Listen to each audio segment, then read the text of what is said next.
Poukoumel FM, dans un instant, le journal.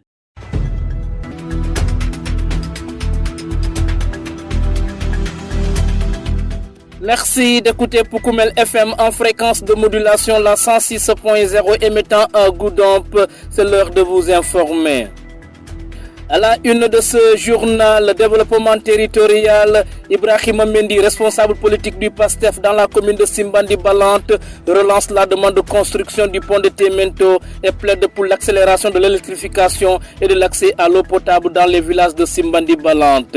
Face à la dégradation des bâtiments, le proviseur du lycée Ibou Diallo de Sédhiou interpelle les autorités pour la réhabilitation du temple du savoir. Journée mondiale de l'environnement à Kolda, la dégradation des ressources naturelles inquiète les acteurs écologiques qui appellent à des mesures urgentes de prévention. La passe des sports va compléter cette principale édition d'information. Le journal avec Younous Baro. En compagnie de Sidou Keita de l'autre côté de la baie vitrée, mesdames, messieurs, soyez les bienvenus. Nouvel appel en faveur de la construction du pont de Temento destiné à relier le département de Goudomp à Sédhiou, capitale régionale. Cette fois-ci, la doléance est portée par Ibrahima Mendy, responsable politique du PASTEF Les Patriotes dans la commune de Simbandi Balante. Selon lui, cette infrastructure constitue un levier essentiel pour le développement socio-économique de cette partie de l'extrême sud de la région du Pakao. Dans le même élan, il appelle également les autorités à accélérer l'électrification et l'adduction d'eau potable dans plusieurs villages de la commune encore confrontés à ces besoins de base. Ibrahima Mendy, que nous écoutons. Il y a un projet qui ne date pas d'aujourd'hui, qui est le pont de Temento. Aujourd'hui, nous appartenons de la région de Sédhiou et pourtant, en y étant très loin, aujourd'hui, la preuve est là. Monsieur le journaliste Doumbia est venu de Sédhiou, mais quelqu'un peut venir au même moment que Doumbia de Ziguinchor est arrivé avant Doumbia, alors que Doumbia fait partie de la même région que nous. Donc cette enclave-là, nos produits que vous voyez, dont on est en train de transformer, a besoin d'être évacués. Et il n'y a pas un meilleur raccourci que de quitter Temento pour aller à Bambali, Sédhiou, pour rejoindre Carrefour et aller à Dakar. Vous allez gagner un temps de record que si vous passez par Ziguinchor pour évacuer vos produits à Dakar. Et nous avons des produits périssables que sont les mangues, les anacardiers, tout ça. Donc avoir ce pont-là, c'est une urgence. C'est un cri de cœur de toute la population du Balantakunda et en particulier de la commune de Simbandi Balante. C'est une demande forte qu'il faut que l'État nous écoute par rapport à ça, que le ministre des Infrastructures pense à introduire cela au prochain vote de budget au niveau de l'Assemblée. C'est une urgence. Oui, Kolan a besoin de l'eau, vous avez vu, tous les villages qui nous entourent désormais sont alimentés en eau potable. Donc aujourd'hui, c'est vrai que vous trouvez ici un robinet, mais c'est quelque chose qui est autonome par rapport à une maison. Mais au niveau du village, il n'y a même pas de forage. Il n'y a pas d'eau potable. Et c'est une catastrophe. Parce que Kolan est un gros village. Si vous prenez dans la commune, parmi les 3 plus grands villages, je pense que Kolan en fait partie. Donc alimenter tous ces villages-là sans que Kolan soit alimenté, c'est vraiment quelque chose d'inacceptable.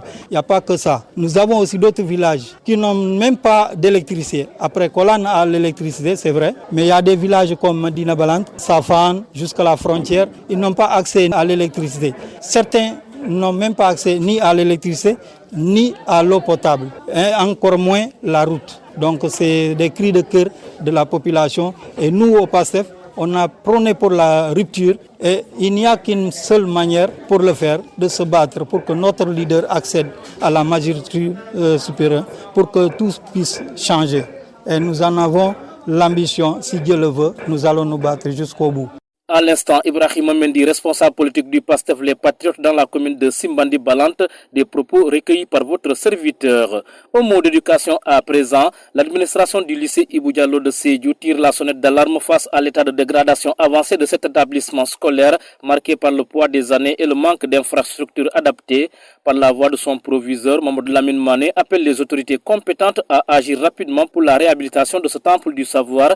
Il interpelle notamment la direction des constructions scolaires afin qu'elle concrétise les engagements pris lors d'une visite de prospection effectuée en septembre dernier. Je vous propose de l'écouter au micro d'Amadou Bamba Dramé.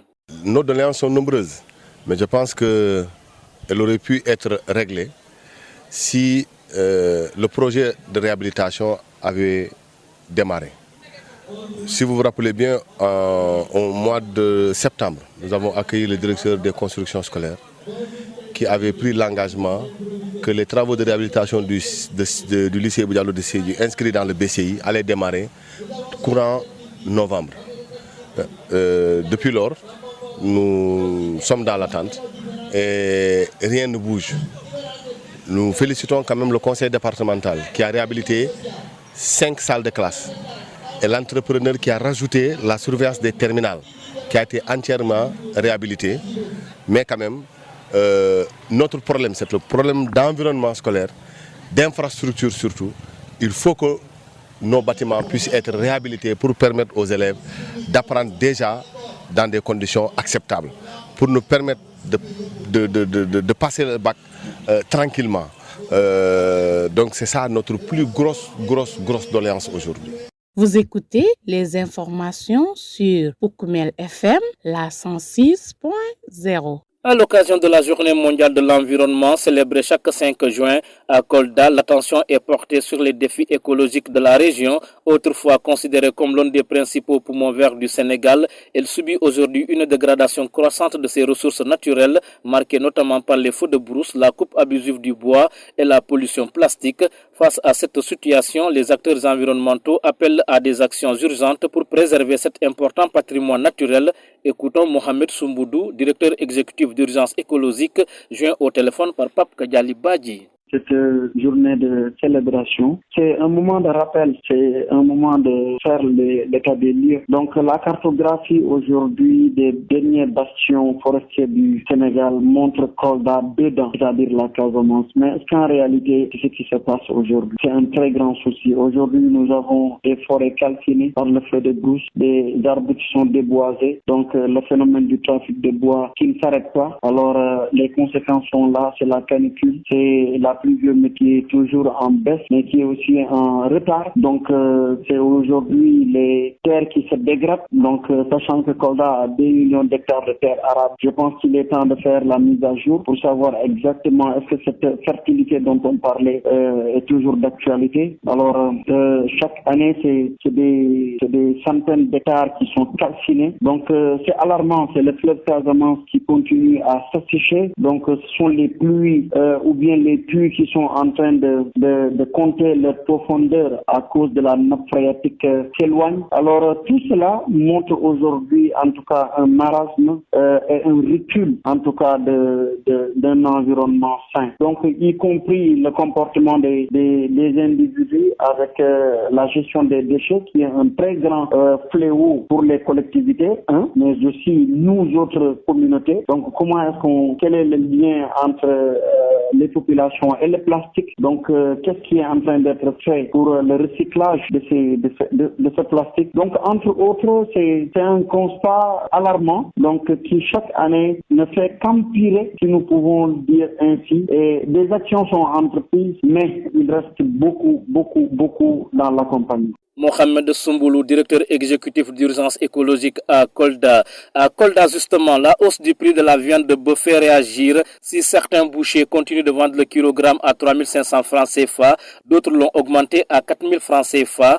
Une décision qui préoccupe les consommateurs dans un contexte marqué par la hausse du coût de la vie, entre justification des professionnels, inquiétude des ménages et réaction des services du commerce. Le débat reste ouvert. Reportage Ousmane Diak. Vente du kilogramme de viande de bœuf du côté des bouchers de Kolda, l'on constate un désaccord. Certains vendent le kilogramme à 3500, raison évoquée, précise le délégué des bouchers du marché de Kolda, Amadou Wouri Diallo. Effectivement, ces raisons, amna ñu yokku ñom yépp ben nit mo yokku yapp bi moy Sadi Boutouré mom yefam yi nañu koy jaay 4000 francs le kilo mais ñu dess yépp 3500 lañu jaay. D'autre part, certains parmi eux vendent le même kilogramme de viande à 4000 francs pour d'autres raisons diverses. Demba Kandiel Baldé. Waaw, ñun suñu patron mom yok na bosam. Lu tax mu yok ko nak bi lu muy jëndé ak gaay yi ñi jëndé du ben. Lool mo tax mu yok prix bi. Ci marché bi amna ñu dënd place ñi jaay 3500 ñu jaay 4000 so gisé yapp bi do ko bay. Cependant, Amadou Wouri Diallo, boucher, demande aux clients de s'enquérir en demandant de ne pas se fier à ce qui se dit plutôt d'être édifiés d'eux-mêmes. problème. fu mu nee nii kay moom client yi bu ñu ñëwee marché lu ma leen di bugg a wax daal bu ñu ñëwee nañu laaj bu ñu duggee ci entrée bi rek ñu naan leen kilo 4000 francs nañu dugg ci biir ñu laaj te ñaata la ñuy jaay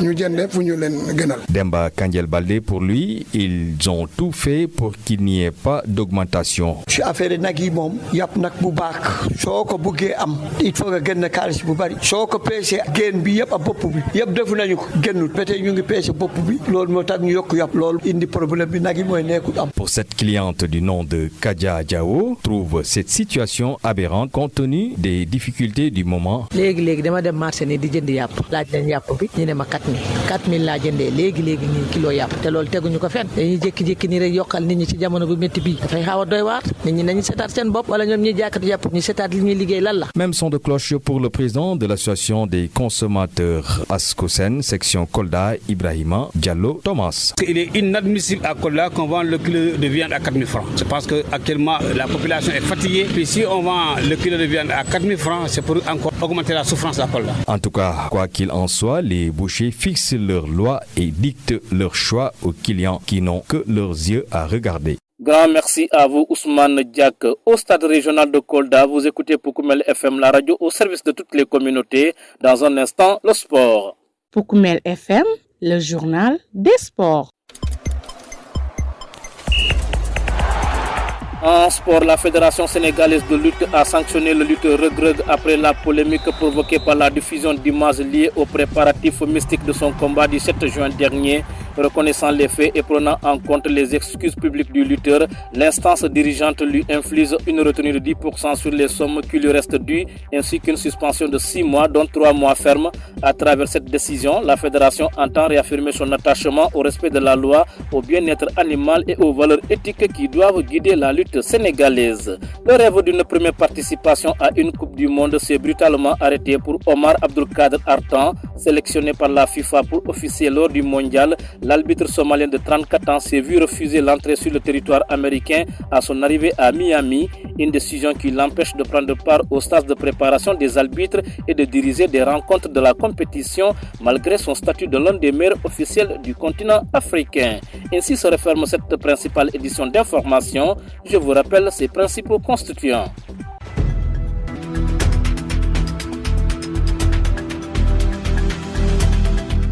Développement territorial, Ibrahima Mendy, responsable politique du PASTEF dans la commune de Simbandi Balante, relance la demande de construction du pont de Temento et plaide pour l'accélération de l'électrification et de l'accès à l'eau potable dans les villages de la commune de Simbandi Balante. Vous l'avez entendu. Face à la dégradation des bâtiments, le proviseur du lycée Ibou Diallo de Sédhiou interpelle les autorités pour la réhabilitation du temple du savoir. Journée mondiale de l'environnement. À Kolda, la dégradation des ressources naturelles inquiète les acteurs écologiques qui appelle à des mesures urgentes de prévention. La passe des sports a bouclé ce journal, mise en onde par Sidou Keita, que nous remercions infiniment pour sa complicité technique, et à vous, chers auditeurs, pour l'écoute attentive. D'ailleurs, je vous demande de ne pas quitter la fréquence. La version mandingue de ce journal, c'est dans une poussière de secondes. Merci et au revoir.